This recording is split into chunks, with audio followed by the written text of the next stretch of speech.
visualizar y de hacer ver esta enfermedad que en la Argentina afecta aproximadamente 100.000 personas.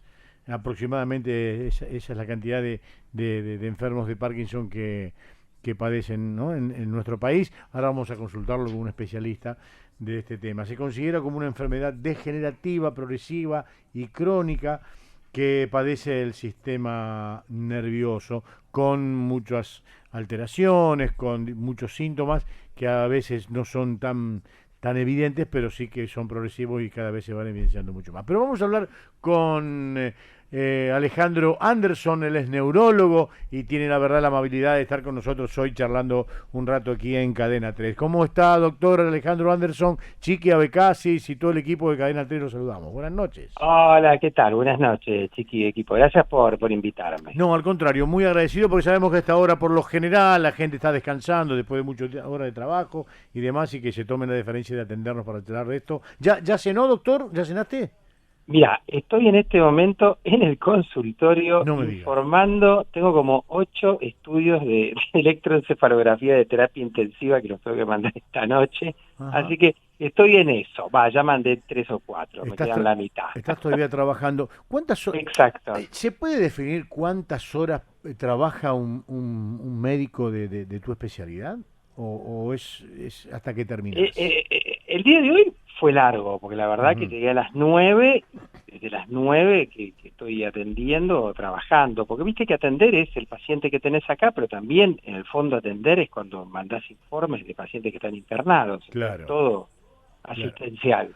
claro. Y bueno, hoy es largo. Mañana en realidad vengo ponerle a la 1 en general, ay, y me quedo sí hasta tarde, ¿Y bastante tarde. discúlpame que me meta un poquito en esto y ya vamos a charlar de este tema que debemos hablar, que es el Parkinson. ¿Cómo te abstraes o cómo te relajás, cómo salís de todo este estrés del trabajo que debe ser mucho? ¿Tenés al- No, soy sincero, yo no me estreso mucho. Y por otro lado, yo hago mucho deporte, vos sabés Ah, que yo soy corredor mira. y me entreno 4 veces por semana. De hecho, que compito, sigo corriendo. Estoy grande, pero sigo compitiendo. ¿Qué edad tenés, Yo Alejandro? tengo 63 años. Bien. ¿Y corres Pero maratón? sí, en general lo que corro, o sea, maratón, la típica maratón de calle de 42, corrí nada más que 2, pero ultramaratones, viste, y de trail, viste, fuera de calle, digamos, he Ujú. corrido muchísimas. De hecho, que hace 2 semanas corrí una en Bariloche, que corrí 52 kilómetros con 2.200 metros de desnivel, que es la Mm, Bariloche 100, ujú. y de esas carreras así o de montaña, o qué sé yo, en la selva, por ejemplo, de Misiones, que es lindísimo, o ahí en Fiambalá, viste, el desierto de Catamarca, o el sur, en Tierra del Fuego. La verdad que el país tiene unos paisajes increíbles que vale la pena, y ese es el tipo de carreras que más me gusta.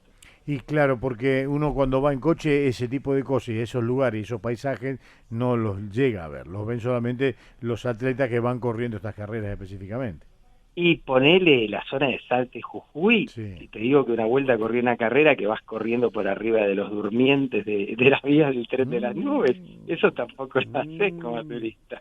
Qué lindo, qué bueno, qué buena experiencia, qué buena ¿Y eso vos lo empezaste de grande o lo hacías No, ya de no, joven? siempre corrí. Yo tuve un colegio que fomentaba mucho el deporte y después, la verdad que cuando, viste, uno terminé la residencia médica, Ujú. retorné al running y luego tengo un grupo grande, somos como 90 que nos entrenamos y nos encontramos, de todas las edades, por supuesto, pero digamos, grupos de entrenamiento he tenido siempre.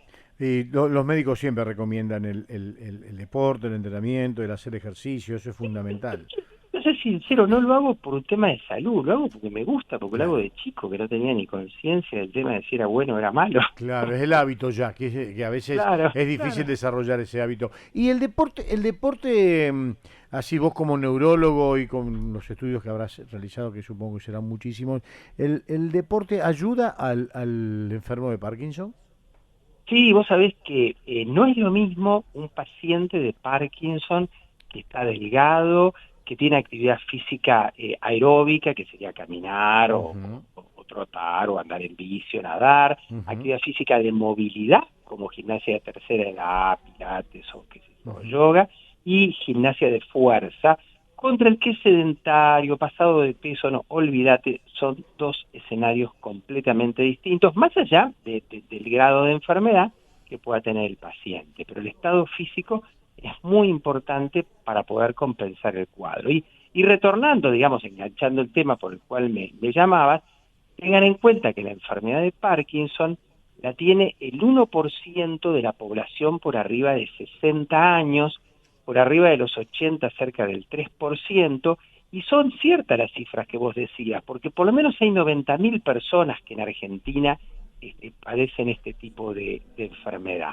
Ujú. Es una enfermedad motora, eminentemente motora, descrita por primera vez por James Parkinson, que justamente nació un 11 de abril, por eso es que hoy festejamos el Día del Parkinson, que en realidad es, como vos decías, un día de concientización de una enfermedad que básicamente da temblor, rigidez, lentitud de movimientos, inestabilidad o compromiso del balanceo. La gente tiende a estar como en flexión, ¿viste? Como encorvado, con la Ujú. postura que tiene un esquiador. Es Ujú. una enfermedad neurológica, degenerativa, progresiva. Y a veces, mira, los pacientes te preguntan, ¿pero yo por qué tengo Parkinson? Bueno, porque las neuronas que fabrican dopamina, que están en una región del tronco cerebral que se llama sustancia nigra, las perdiste o perdiste por lo menos el 80%, ahí se te manifiesta el Parkinson. ¿Y por qué perdiste esas neuronas tan importantes para el movimiento? Por un problema genético, o por algún problema tóxico ambiental, o por golpes repetidos, como muchas veces pasa con el boxeo, o por alguna intoxicación de monóxido de carbono que tuviste, etcétera.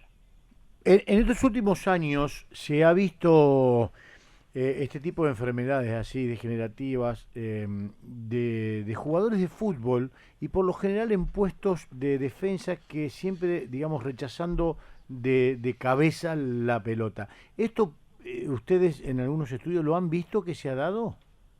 Sí, eso está descrito, se llama encefalopatía traumática crónica, Ujú. ETC.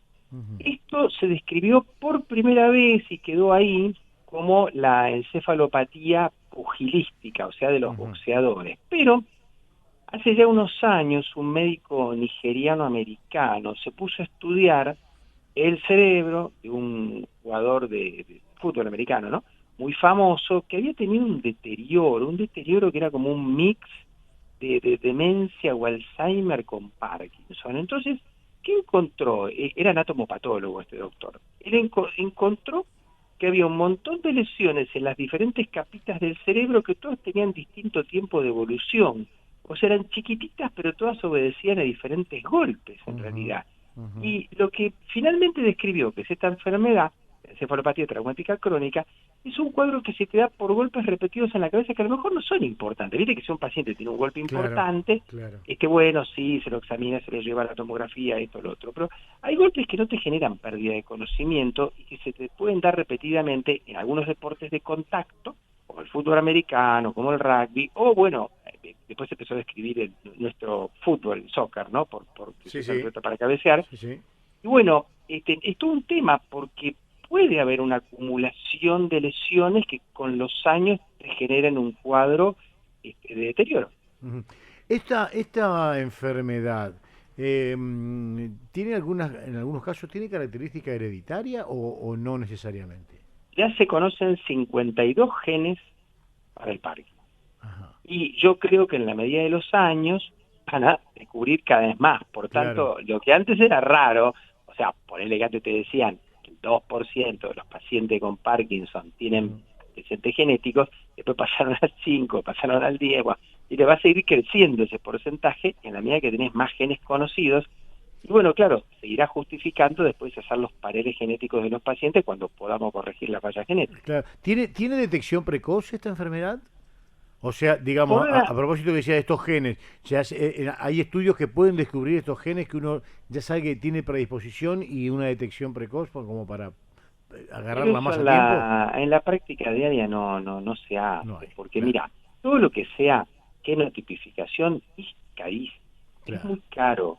Ujú, Y imagínate que yo te digo, mira, tal estudio que a lo mejor no abarca todo y sale $500, $1000, o sea, son muy caros los estudios genéticos, particularmente para nuestra moneda que está ujú, bastante devaluada, ujú, pobrecita. Entonces, el tema es que además, si vos tenés ese hallazgo, tampoco tenés una medida tan operativa como para corregirlo, así que tampoco en el fondo se justificaría. Por ujú. ahora, el diagnóstico de Parkinson es clínico. O Bien. sea, el paciente empieza a notar o que le tiembla una mano, o que está más lento, o que no tiene expresión en la cara, ¿viste? Porque los movimientos espontáneos de la cara también a veces se pierden. Y después te cuento que el Parkinson no solo tiene manifestaciones motoras, tiene algunas manifestaciones no motoras. Por ejemplo, depresión, Ujú. eh, que te aumente que se te ponga el cutis muy seborreico, que aumente la producción de saliva, constipación, o pérdida del olfato, da anosmia también, a veces Ujú. bastante antes de empezar. Así que por diferentes razones puede llegar a haber un diagnóstico precoz cuando apenas se empieza a manifestar la enfermedad, y eso te sirve para hacer un tratamiento que obviamente trate de lentificar la evolución de la enfermedad. Claro, los tratamientos han crecido, digamos, han mejorado mucho y ya hay medicación que realmente la calidad de vida y el alargar el hecho de estos síntomas más graves se puede lograr, ¿no? ¿Está mucho mejor la farmacología al Sí, respecto? sí, vos mirá, cuando diagnosticas a un paciente que tiene Parkinson, que pobre, todo el mundo se asusta, a nadie le gusta Mm, que le den ese sí, diagnóstico, sí, uno sí. lo que les explica y bueno, sí, obviamente siempre es mejor no tener nada, pero de Ujú, todos modos el Parkinson se puede manejar por muchos años, por 10 años, 20 años, o sea, vos podés compensar muy bien el paciente. Lo que sí hay que armar un plan racional, donde vas dando la medicación de a poco, para que siempre te quede en el arsenal más medicación para darle cuando el cuadro progresa y además pensando que quizás le diagnosticaste la enfermedad a los 60 años, pero ese señor va a vivir 85. claro. Entonces tenés que fijarte eso, pero hay mucha medicación. La típica es, bueno, claro, tenés menos neuronas que fabrican dopamina, entonces el asunto sería ingerir la dopamina o tener una pastilla de dopamina. Lo que hay es levodopa, que es un precursor, vos tomás el comprimido de levodopa, que te transforma en dopamina dentro del cuerpo, y las neuronas que tenés, ese resto de neuronas, ese 20%, reemplaza las que no están y te compensa la motricidad. Mm, Esto es terapia sustitutiva, yo siempre claro, explico que es lo mismo que cuando te falla la glándula tiroides, que es recontra sí, común y el toma la T4, pastillita, la hormona tiroidea. Bueno, claro. acá es lo mismo, exactamente lo mismo. Pero hay otros medicamentos, hay muchos más, hay medicamentos que no son de levodopa o dopamina, pero los imitan, se llaman agonistas dopaminérgicos. Hay remedios que son antioxidantes, neuroprotectores, que hacen que la enfermedad evolucione más lentamente. Hay algunos medicamentos que se aplican como un sistema de bomba, Ajá. como la insulina, viste que son muy Sí. interesantes en la forma severa, se llama apomorfina. Ujú. Y cuando no responden los pacientes a ningún medicamento, porque ya tienen muchos años, puedes colocarle una especie de marcapaso que se llama dispositivo implantable y estimulas los centros del cerebro que no logras estimular con los remedios. Bien, o sea, es una enfermedad que está, que casi 90.000 personas en Argentina la padecen, no hay que ocuparse, hay que atenderla, pero no hay que desesperarse ni pensar que uno va, porque tiene Parkinson, su vida ha terminado. Y eso es importante el mensaje que nos estás dando. Alejandro, te queremos agradecer muchísimo tu atención, sabemos que estás trabajando, te faltan algunos informes todavía, y bueno, Sí. te dejamos seguir laburando y desde ya infinitas gracias por estar con nosotros. ¿Eh?